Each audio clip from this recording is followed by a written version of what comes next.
Hello, everyone. I'm Gwen Callahan, the director of Portland Horror Film Festival, and this is the Q&A for short film Block 8. We are joined today by directors Eli Sarr from Fine Tooth Festivities, Hello. Thomas, hi, Thomas Ireton from MoneyCat, and Connor Kurth, also from MoneyCat. Thank you so much for joining us. For those of you watching, if you're on the Discord server, you can go to the August 2nd text channel and type out any questions you might have for these guys. So I'm going to start off the questions. Elisar, this was your senior student project film. hmm Yes? Is that correct? yeah. Well, not a senior project. I did a short course, a certificate course Okay. at London Film Academy in London, and this was sort of a big project that we did. It was a week of shoots. Every day of the week, it was someone else's shoot, and everyone wrote their own scripts as well. Neat. So, So you all yeah, wrote your own scripts and then you all crewed for each other. yeah. Every day we'd switch roles from director, first AD, like camera stuff, sound stuff. So then did you also use the same actors or did you cast your own actors? No, the school helped us cast actors. Some of them sometimes were used otherwise, like actors that have worked with the school multiple times, Okay, but it wasn't the exact same cast. gotcha. Okay, that's pretty fun. Yeah. What is that like from going from directing your own film and then like being crew for somebody else for an entire Uh, week? well, if I remember correctly, my the day of my shoot was one of the last ones, so I was kind of like I did a lot of the technical stuff first, like all the second AC, first AC stuff. I was building towards directing. I just remember being really nervous because this is kind of the first proper short film I've directed. I've done some stuff I did a film class in high school. I directed some stuff there, but not on like a scale with like full equipment and a full crew and like proper budget. Nice. Did you kind of get into the swing of it once you started? Did you feel Uh, confident by the end of it? by the end of it, I felt confident. At first, I was quite nervous. There was some technical problems with I think the remote focus. It kept jamming, and for some reason that really got to me. I was really stressing out about that, but it worked out. It worked out, and I'm happy with what turned out. Good. Well, it was really fun. It was a nice, tidy script. It Mhm. didn't try to do too much, and it was really nicely Yeah, edited and everything. yeah. Part of that week of shooting is that we had quite a few limitations, partially because it was sort of just what they told us, and partially because of COVID. So, only two actors. Everyone was only able to use two people. It had to be in a closed environment. Uh, we were limited to like two walls, so like a corner of a room. But I pushed to get a third one because I needed the character going through the entrance. And yeah, Fun. Well, congratulations on thank you very much. job well done. Thank you. um, Thomas and Connor, Money Cat was one of the early ones that we looked at and we're like, this is something that we haven't seen before. What made you decide to tell this particular story about so there's a multiple layers to this, but I guess start with the money cat part.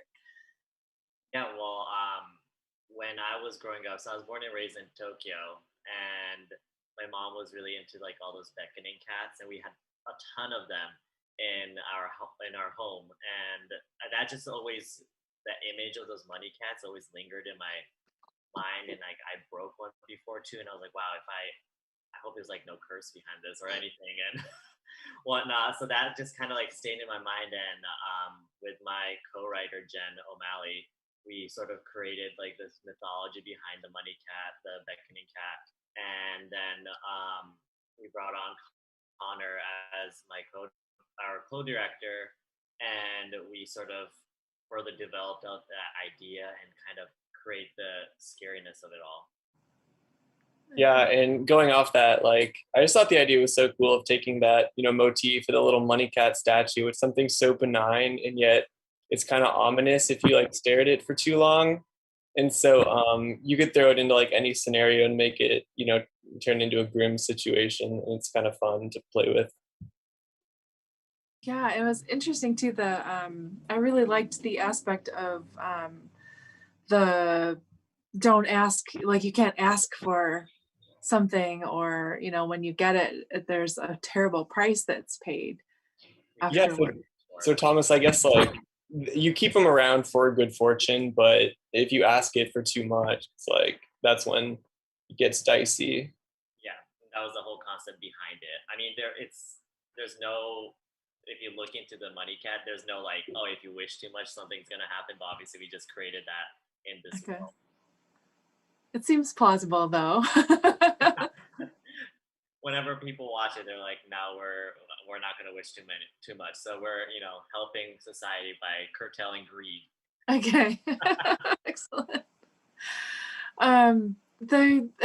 We also really liked the fact that the two characters were a gay couple, but it wasn't like the story wasn't about them being gay.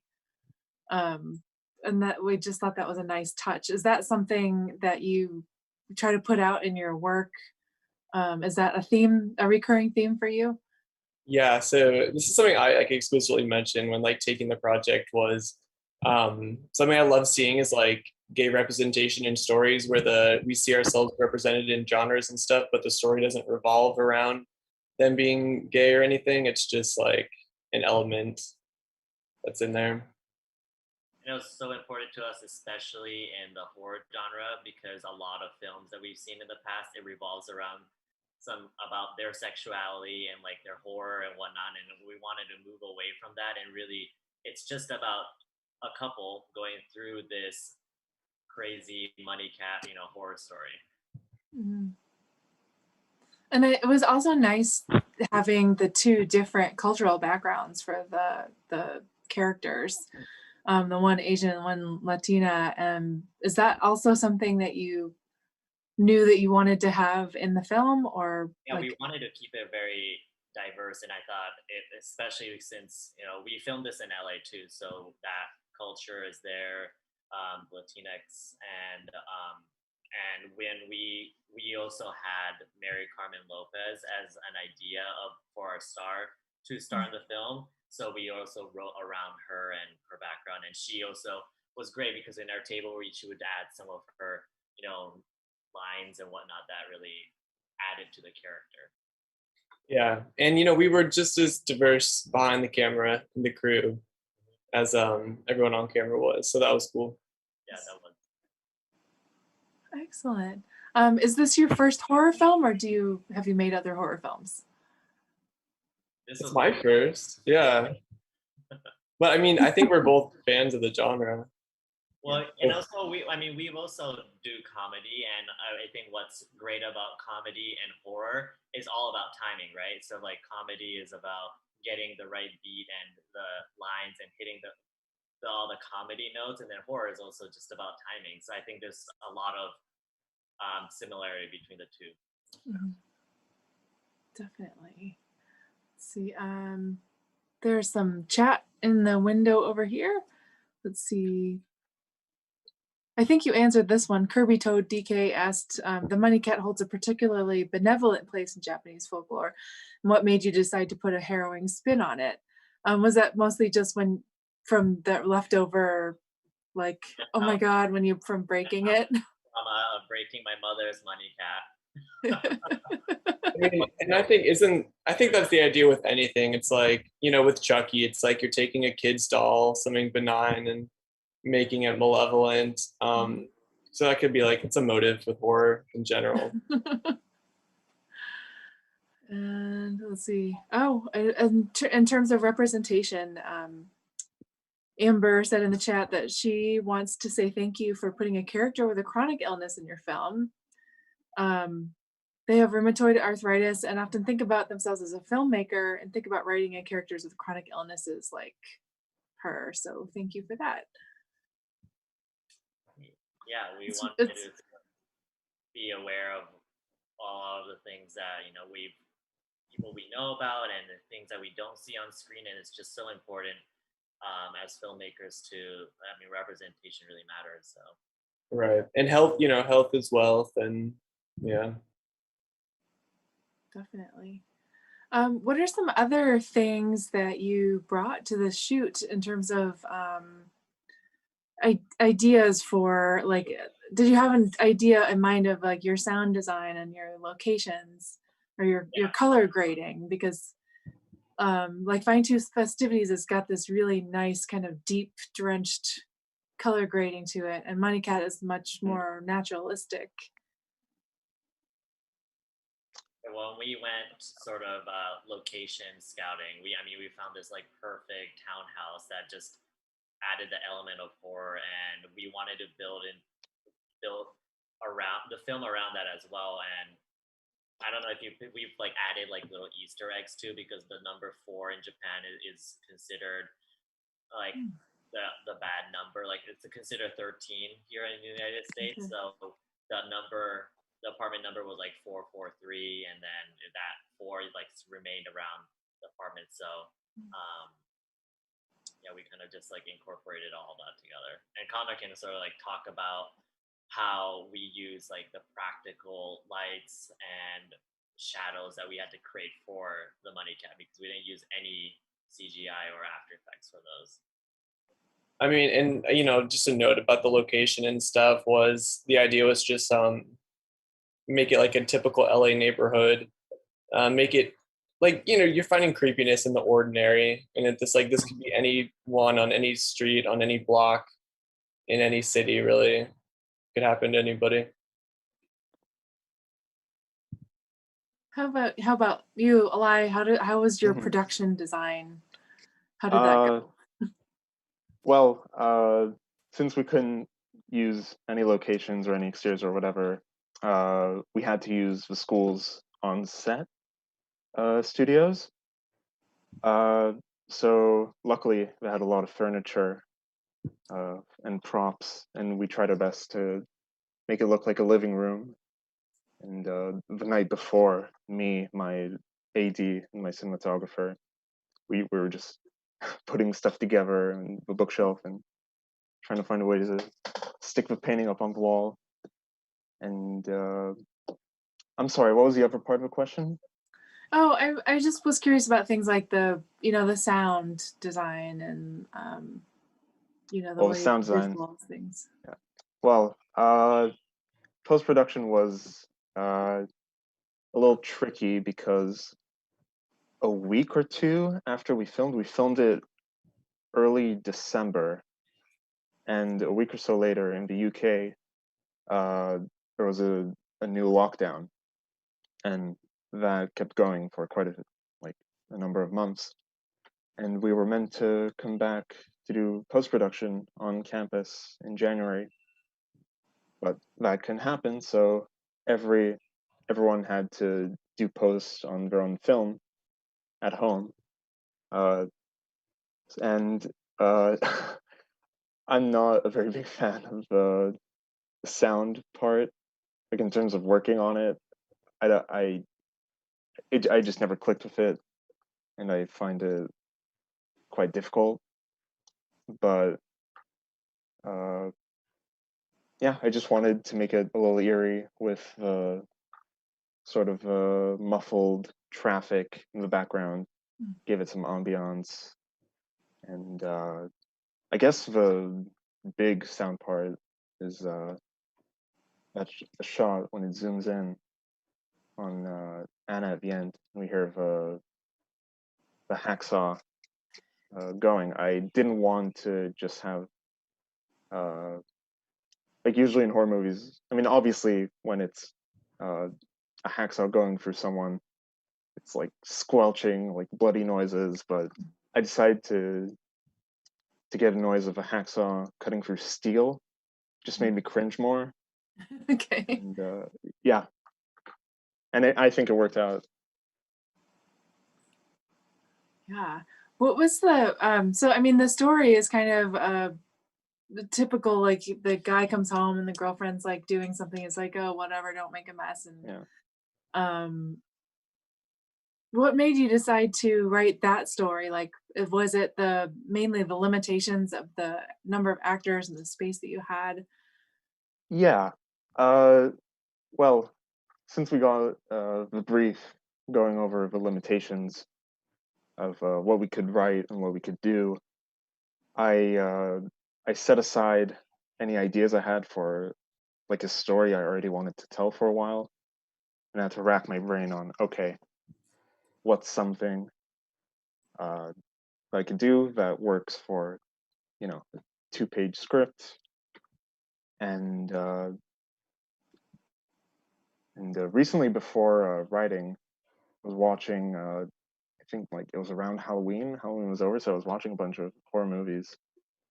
And one movie that I saw that I guess there's a few movies that brought inspiration, and one was Lucky McKee's May from the early 2000s with Angela Bettis, and that's a movie that, spoiler, it involves a lot of dismemberment and uh, stuff like that. And yeah, I just thought it was a cool image to have. I was like, all right, well, I'm gonna write something around people being dismembered and try to add some humorous elements to it. Uh, and yeah, try to make it short and sweet as possible. Nice. There's a question in the chat for you. They're asking, what was your inspiration behind making a horror comedy? Your editing style was really effective in terms of how you didn't show the gore outright, but hinted at it. Yeah. Well, for not showing the gore, that was just a practicality. There was no way that we could have had a good, like satisfactory, like gore effects in time. So it was a early on decision to hide as much as possible. And sorry, could you repeat the question? Just your inspiration for making a horror comedy. Oh yeah, horror comedy. Well, it's one of my favorite type of horror movies. I love Sam Raimi, and more recently, I don't know why I'm blanking out on That's horror okay. comedies, uh, but yeah, I just love horror comedies. I love awkward humor. I love when movies can get grisly. So I decided, well, why not mix both, but not show the grisly stuff because I can't. So I'm not able to. And yeah, thank you for the question. Connor and Thomas, either of you can answer, like when you were making your production, can you share any stories about anything behind the scenes that may have happened that changed something that you had planned on doing and like had to kind of change course, but maybe it worked out for the better? I was gonna say the ending we changed. Thomas, I don't know if you had anything else. We had at one point there was gonna be an ending with like we were gonna have like a body fall off a second story balcony, and we were like thinking of how we're gonna do this like with a dummy and then like make it look like we should like make it resemble our actress in the slightest. And we got pretty far down that rabbit hole before we changed it entirely. All based on like day before. I think it really helped our script though because it created that reveal at the end instead of sort of a body fall. It was Mila's character killing. Yeah. Also, we had 2 locations planned originally, and then we were going to shoot at 2 locations, and it helped so much bringing it down to 1, especially during COVID. So we shot during the height of COVID, so we had to have like a small cast. Everyone got tested. We have to wear, be social distance and wear a mask. COVID officer. have a COVID officer, so that also truncated our shoot days, and we really wanted to do like at least 3 days, but then we were like, no, we had to do it in 2 days, and also it wasn't even like a full day that we could do. It was a short period amount of time. Yeah, Wow, so you shot for 1.5 days, basically? essentially. Yeah, You just like jammed that out. yeah, it was so good. Wow, Yeah, that's the beginning was amazing. all exterior night shots, and then the second and last day was indoors, and we just shot 7 pages. Wow. Yeah, My goodness. Yeah, I think your ending was, I think that the ending you went with was more effective than the body fall. yeah. It's nice because it kind of gives you more of a insight into Mila's character too, like It the gives things us that Exactly. the Who things she that are really, important to her. who she really is. Yeah. Yeah, it's nicely done all around. Just really, really great. There's another question in the chat. Sorry, my glasses.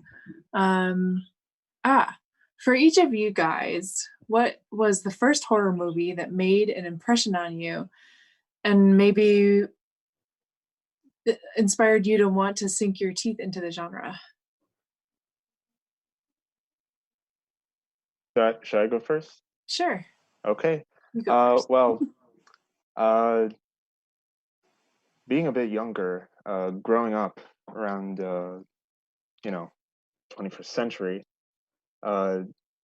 get exposed online to a lot of horror stuff, just like film culture and stuff like that, uh, without even trying. So even before I saw a horror film, I'd always see glimpses of stuff like, oh, that looks scary. But the first horror film I saw Alien when I was 12. My stepdad showed it to me, and it freaked me out. But I was like, wow, that's great. And yeah, ever since then, I just have been dipping my toes into horror more and more. And the past 2 3 years, I've really gone into it, and it's one of my favorite genres right now. I think for me, I used to really not like horror. And then I don't know what happened. Maybe a switch like flipped. And it was like Blair Witch. And because like it's always fun to freak yourself out going into the woods with your friends. And then it was the Scream series, which was just like crazy. It's like, who's the killer? It's this person, and it's this person. It's like, body count slasher, like, but yet fun and scary at the same time. It's like all the emotions. So that's what did it for me. For me, it was growing up and watching, because Japan has a lot of horror films, and specifically one was called Gakko no Kaidan, which is about a haunted school, and they made a series all about them. Just watching that when I was like 8 just was very haunting, and since then I wanted to make films like that. And also Poltergeist, that was really scary, and just like watching That's a good one. Yeah. Yeah, Scream scared me before I even saw it. So I was, fun. and then when I saw it, I was like, wait, this is really fun. It's fun. Yeah, but early 2000s like brought us a lot of like meta horrors. It's interesting.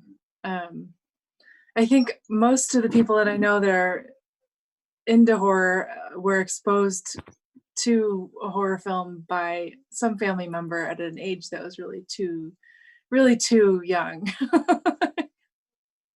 And Alien, your Yeah, email yeah. showed you Well, that. I've been, I've been told about it, like, oh, it's a great movie. It's in space, and there's a creature, and it's been psyched up for me, and I wanted to watch it. And one day it was just like, well, yeah, I think you can handle it, and I did for the most part. But yeah, It's rough, man. I think I saw Amityville Horror when I was like 8. 8 or 9, Mhm. and that freaked me out a lot. I think it was on TV, and my parents were gone. They were out of the house, and I was watching it, and they got home, and I was like in their bed, and I was like, "Can I sleep in your room tonight?" But I loved it, and then yeah, I just kept watching more and more horror. But it's funny because Scream, somebody else mentioned Scream as being their kind of entry into liking horror movies as well. I remember being terrified of Signs as well. What, Nice. So for each of you, what is next on your horizon? Are you going to make another horror film? Are you working on something now? What's happening? I don't have anything planned at the moment, but I mean, I'd love to keep working. I I always have some idea in mind, but writing's also really hard for me. So it's something I have to, dedicate time to. But like definitely, this isn't this isn't even like the end of my experience with horror filmmaking. I know, yeah, I don't have anything specifically planned either, but I'd like to do something probably like twice the size of Money Cat, like budget wise. I don't know if it'll be horror, but I'm definitely not done with horror. And then I know Thomas and I would like to do something together again. So we'll see. Yeah, well, I mean, it was such a fun experience working because it's our first like big project that Connor and I have collaborated on, and it was so much fun. We dived really well. So I think, like Connor said, something want to challenge us and even maybe do something like if we had the budget to like a horror feature would be really fun. And then in terms of writing, Jen and I are creating a series Bible around the money cat because there's different colored money cats. So there's all that world and the universe is very ripe for an expanded like TV series. And are those all going to be a little dark, or are they going to be different styles? Yeah, we're working on it. I think I just love what like Jennifer's Body did with it's like a little campy and fun. So I want to bring that element into the other colored money cats. Nice. That's one of my favorite films. Me too. Excellent. Well, excellent, you guys. Well, when you make your next horror movie, please keep us in mind. We want to see it. Absolutely. And Of want to thank you again for being here with us. It's not a festival without the filmmakers and the audience interacting. It's really, really, really pretty cool what technology has accomplished during COVID and lockdown, and like forcing us into these internet video chats and things. But it's really cool because Alai, you're in Israel. hmm Yeah, And I am. Thomas, I'm not actually sure where you are, but you're not in Portland, so In LA. in LA. Are you both in LA? Mm-hmm. Yeah. Yeah. But yeah, like this, I mean, otherwise we probably wouldn't have gotten to talk to as many people as we have when you're limited by who can be there in the theater with you. But so I don't know. Sorry. Yeah. Well, And no, just thank you guys as well for making this a hybrid event. Because I read online that the 2020 festival was purely online, right? And yeah, I mean it's great that you guys made it hybrid and were able to get so many filmmakers. I've been watching a lot of the shorts, and it's just really great stuff. Yeah. Thank you guys so much. yeah. Thank you again. Well, That that concludes our Q&A. There is a Discord chat happening throughout the weekend. It's kind of always open. It's not, I don't think I'm going to close it or anything, but you can join that by going to bit.ly/phff Discord. And I can send you guys the link if you're not. I think, Thomas, you're already on it. It's at the bottom of the screen. Thank you. I'm not looking at that screen. It's on the bottom of the screen. So you can hop on there anytime during the weekend and go to the August 2nd Shorts 7 and Shorts 8 text channel. And if you guys want to stop in there and just say hi, and actually right now would be a great time for you to do this, and let us know where we can find you online and see more of your work or hear about your upcoming projects. You're on Instagram, Twitter, Facebook, all the things. Yeah, I have an Instagram. It's hold on, I might not remember. It is Eli_Saar. That's ILAI_SAAR.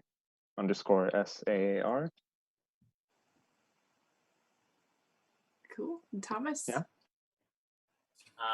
You can find me on Instagram, Thomas J. Ayrton. And Connor? I'm also on Instagram. Just you can search my name, Connor Kurth, and find me there. Awesome. Well, thanks, guys. Yeah, thank you again for letting us watch your films. They were wonderful.